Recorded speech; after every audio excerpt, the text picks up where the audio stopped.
नमस्कार, SPT news पर आपका स्वागत है। पेश है 23 जून मंगलवार दोपहर 3:15 बजे राजस्थान के विभिन्न शहरों की 15 बड़ी खबरों में। राजस्थान के मुख्यमंत्री भजनलाल शर्मा मंगलवार को दिल्ली दौरे पर रहे, जहां वे एक महत्वपूर्ण और उच्च स्तरीय अंतर्राज्यीय बैठक में शामिल हुए। केंद्रीय जल शक्ति मंत्रालय के तत्वाधान में आयोजित इस बैठक में केंद्रीय जल शक्ति मंत्री CR पाटिल और हरियाणा के मुख्यमंत्री नायब सिंह सैनी की उपस्थिति में यमुना जल परियोजना को लेकर दोनों राज्यों के बीच लंबी और निर्णायक चर्चा हुई। बैठक के समापन के बाद नई दिल्ली में मीडिया प्रतिनिधियों के बातचीत करते हुए राजस्थान के मुख्यमंत्री भजनलाल शर्मा ने इस बैठक को राज्य के सुनहरे भविष्य के लिए मील का पत्थर बताया। उन्होंने स्पष्ट किया कि हरियाणा और राजस्थान की सरकारें केंद्र सरकार के पूर्ण सहयोग से इस वृहद परियोजना को धरातल पर उतारने के लिए पूरी क्षति के साथ आगे बढ़ रही है। जयपुर में नगर निगम ने बिना फायर NOC संचालित हो रहे कोचिंग संस्थानों के खिलाफ सख्त कदम उठाए हैं। गोपालपुरा बाईपास समेत कई इलाकों में संचालित कोचिंग सेंटरों को 180 दिनों के लिए सीज किया है। कुटिल्या क्लासेस और शिवालय क्लासेस समेत कई संस्थाओं पर ताला लगा है। नगर निगम ने 150 से अधिक कोचिंग सेंटरों का सर्वे किया, जिसमें 45 से ज्यादा संस्थानों को नोटिस जारी किए गए थे। इन संस्थानों को पहले भी सुरक्षा संबंधी कमियां दूर करने के निर्देश दिए गए थे, लेकिन कोई सुधार नहीं हुआ। जोधपुर नगर निगम अब तक करीब 400 कमर्शियल भवनों को नोटिस जारी कर चुका है। सुरक्षा मानकों की अनदेखी करने पर 5 कमर्शियल भवनों को सीज किया जा चुका है। नोटिस पाने वाले भवन मालिकों को 30 दिन के भीतर सभी कमियों को दूर करने के निर्देश दिए गए हैं।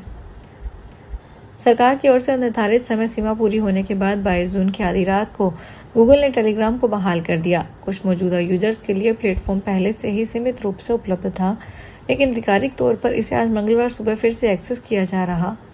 हालांकि टेलीग्राम को अभी तक पूरी राहत नहीं मिली है। इसके मैसेजिंग एडिटिंग फीचर पर अभी भी रोक जारी है। सरकार ने टेलीग्राम को निर्देश दिया है कि वह 30 जून तक इस फीचर को बंद रखे। कहा जा रहा है कि जांच पूरी होने तक इस सुविधा पर निगरानी रखी जाएगी। अयोध्या में राम मंदिर चढ़ावा प्रकरण की SIT जांच के बीच अनुबंध का कड़ाई से अनुपालन हो रहा है। वही जांच के दायरे में आए कर्मचारियों को कार्यमुक्त करने के साथ ही बैंक प्रबंधन ने गन्ना कर्मियों के लिए सख्त ड्रेस कोड लागू कर दिया है। अब कर्मियों को बिना जेब वाली वर्दी पहननी होगी। बताया जाता है कि बड़े क्लाइंट की वजह से बैंक ने बनारस की आउटसोर्सिंग करने वाली कंपनी से श्री राम जन्मभूमि तीर्थ क्षेत्र को कर्मचारी उपलब्ध करवाए थे। उनकी सैलरी भी उसी कंपनी के जरिए दिलवाई गए। आधार कार्ड देश के करोड़ों लोगों की पहचान का सबसे अहम दस्तावेज है। नागरिकों की सुरक्षा और डिजिटल सुविधाओं को बेहतर बनाने के लिए भारतीय विशिष्ट पहचान प्राधिकरण ने आधार धारकों को बड़ी राहत देने का फैसला किया है। आधार में ईमेल अपडेट करने पर कोई शुल्क नहीं लिया जाएगा। यह सुविधा 1 जुलाई 2026 से 31 दिसंबर 2026 तक उपलब्ध रहेगी, यानी अगले 6 महीनों तक आधार धारक बिना किसी अतिरिक्त खर्च के अपने ईमेल पते को अपडेट कर सकेंगे। भीलवाड़ा में अजमेर भीलवाड़ा बाईपास हाईवे पर आलू की बोरियों से भरा एक ट्रक बेकाबू होकर पलट गया। हादसा सुभाष नगर थाना क्षेत्र में टंकी के बालाजी के पास हुआ। ट्रक भीलवाड़ा कृषि उपज मंडी में आलू खाली करने जा रहा था, लेकिन उससे पहले ही हादसे का शिकार हो गया। ट्रक ड्राइवर और खलासी बाल बाल बच गए। हालांकि ट्रक में भरी आलू की बोरियां सड़क पर बिखर गई, इससे कुछ देर तक यातायात प्रभावित रहा।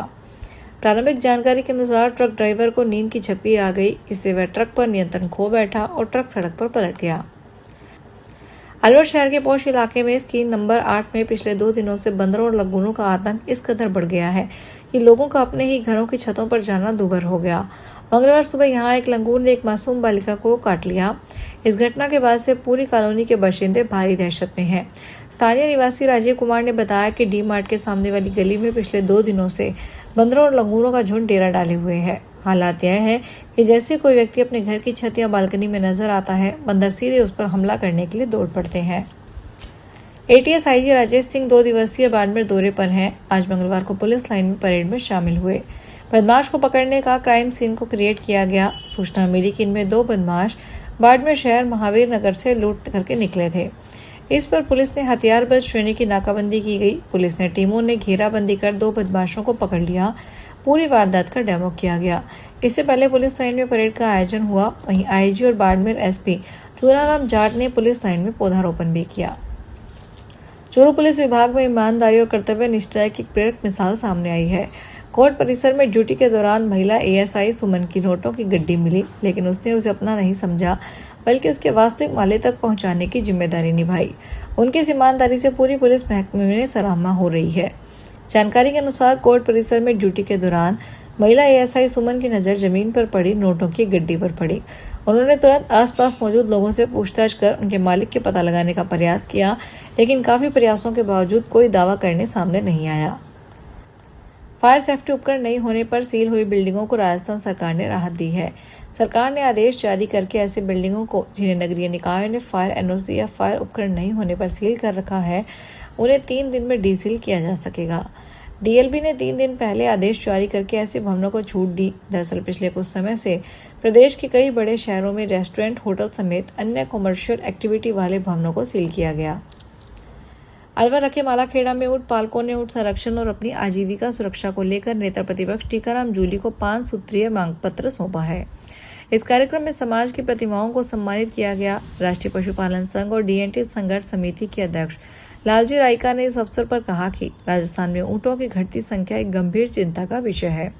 उन्होंने ऊंट कानून में संशोधन करने, ऊंटनी प्रजनन योजना में सहायता राशि बढ़ाने और सरकारी डेयरियों द्वारा ऊंटनी का दूध न्यूनतम 80 रुपये प्रति लीटर पर खरीदने की व्यवस्था सुनिश्चित करने की मांग की है। राइका ने पशुपालकों के बच्चों के लिए शिक्षा से जोड़ने के महत्व पर भी जोर दिया। झुंझुनू शहर के अनसागर रोड पर मंगलवार को एक निर्माणाधीन बिल्डिंग की छत पर काम कर रहे एक युवक की 11 केवी की हाईटेंशन बिजली लाइन की चपेट में आने से मौके पर मौत हो गई। करंट का झटका इतना भयानक था कि युवक छत से सीधे नगर परिषद द्वारा बनाए गए गहरे नाले में जा गिरा। इस घटना के बाद स्थानीय लोगों ने बिजली विभाग व भवन मालिक के खिलाफ भारी आक्रोश जताया है। प्रत्यक्षदर्शी और स्थानीय लोगों से मिली जानकारी के अनुसार मृतक की पहचान रतन लाल के रूप में हुई, जो पेशे से मिस्त्री का काम करता था। सामाजिक कार्यकर्ता अन्ना हजारे ने महाराष्ट्र सरकार को चेतावनी दी है कि आरटीआई नियमों में 12 जून को किए गए बदलाव तुरंत वापस नहीं लिए गए तो वे 5 जुलाई से अहिल्यानगर जिले के रालेगंज सिद्धि में अनिश्चितकालीन अनशन शुरू करेंगे। मुख्यमंत्री देवेंद्र फडणवीस को लिखे पत्र में हजारे ने कहा कि महाराष्ट्र आरटीआई नियम 2026 आरटीआई कानून की धार कमजोर करेंगे और नागरिकों को सूचना से दूर करेंगे। हजारे ने कहा कि सरकार को नई पाबंदियां लगाने के बजाय सरकारी विभागों में स्वैच्छिक सूचना प्रकटीकरण मजबूत करना चाहिए। उत्तर प्रदेश की राजधानी लखनऊ के अलीगंज इलाके में कोचिंग सेंटर में आग लगने पर 15 लोगों की मौत हो गई। वहीं इस हादसे की जांच के लिए गठित एसआईटी की टीम ने जांच शुरू कर दी। बिल्डिंग के कागजात भी टीम ने खंगाले हैं। बताया जा रहा है कि बिल्डिंग पर बुलडोजर भी चलाया जा सकता है। अभी इस मामले में 4 लोगों की गिरफ्तारी हुई है और 4 अधिकारी सस्पेंड कर दिए गए हैं। अमेरिकी व्यापार प्रतिनिधि जेमिसन ग्रीर भारत के दौरे पर आए हैं। इस मौके पर कांग्रेस ने प्रधानमंत्री नरेंद्र मोदी पर निशाना साधा। कांग्रेस ने कहा कि प्रधानमंत्री को अपने अच्छे दोस्त राष्ट्रपति डोनाल्ड ट्रंप को खुश करना बंद करना चाहिए। पार्टी के मुताबिक भारत को किसी ऐसे व्यापार समझौते पर हस्ताक्षर करने की जरूरत नहीं है जो देश के हितों के खिलाफ हो। इसको लेकर कांग्रेस महासचिव जयराम रमेश ने सोशल मीडिया पर अपनी बात रखी। मलेशिया ने अमेरिकी सुप्रीम कोर्ट के फैसले के बाद अमेरिका के साथ अपना व्यापार समझौता रद्द कर दिया था। फिलहाल इस बुलेटिन में इतना ही, फिर हाजिर होंगे बड़ी खबरों के साथ। अगर आप भी अपने आसपास की छोटी बड़ी और महत्वपूर्ण खबरों से अपडेट रहना चाहते हैं तो सब्सक्राइब कीजिए हमारे चैनल एसपीटी न्यूज को और प्रेस कीजिए बेल आइकन पर।